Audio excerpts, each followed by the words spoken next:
Serial तेरी मेरी डोरिया में आखिरकार की क्या माजरा है कि सभी लोग अंगद को सनी सूद कहकर बुला रहे हैं। टीवी सीरियल तेरी मेरी डोरिया में अंगद और साहिबा काम के सिलसिले में मुंबई गए हैं, जहां पर साहिबा उसके साथ काफ़ी मस्ती मजाक करती हुई नज़र आ रही है, लेकिन अंगद है कि उससे चिढ़ा हुआ है। अब अंगद और साहिबा होटल के रेस्टोरेंट में खाने के लिए बैठे थे। अंगद फ़ोन में बिजी रहता है और इसी बीच साहिबा कहीं चली जाती है। वो उसे खोजते खोजते बीच तक पहुंचता है तो देखता है कि वो मेहंदी लगा रही है। इसी बीच एक महिला आती है, वो उसे सनी कहकर बुलाती है। फिर से अंगद और साहिबा हैरान रह जाते हैं। वो बताते हैं कि वो सनी नहीं है, उसका नाम अंगद सिंह बरार है। महिला आशीर्वाद देकर उसे चली जाती है। अभी तक वो कंफ्यूज है कि आखिर क्यों उसे सनी कहकर बुलाया जा रहा है।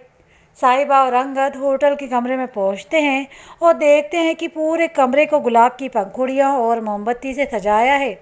उनके कमरे में एक आदमी सनी सूद लिखा हुआ बोर्ड लेकर उन्हें बधाई देता है। अंगद गुस्सा होता है कि वो सनी सूद नहीं है। वो आदमी इसकी वजह पूछता है कि वो प्रैंक क्यों कर रहा है। इसी बीच साहिबा फ़ोन करके होटल मैनेजर को बुला लेती है। अंगद मैनेजर को धमकी देता है कि ऐसे कैसे किसी को भी उसके कमरे का एक्सेस दे दिया गया है, वो उस पर केस करेगा। मैनेजर काफ़ी माफ़ी मांगता है और उस आदमी को लेकर बाहर चला जाता है। रूमी के पिता यश के पास जसलीन कॉल करती है। वो उसके फ़ोन का इंतज़ार कर रही थी। वो अपने बेटे की मौत का गम भुला नहीं पा रही।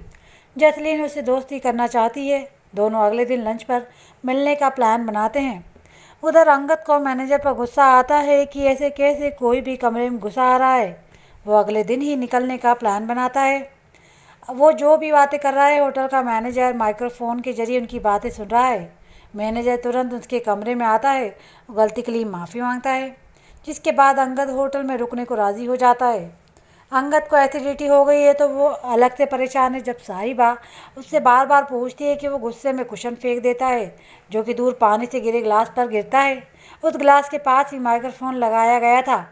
अंगद को एसिडिटी है तो साहिबा उसके लिए किचन के होटल में सूप बनाती है। जब जो से बात करके वो उनके मुताबिक रेसिपी बनाकर अंगद के लिए ले आती है और अंगद उस रेसिपी को चख लेता है।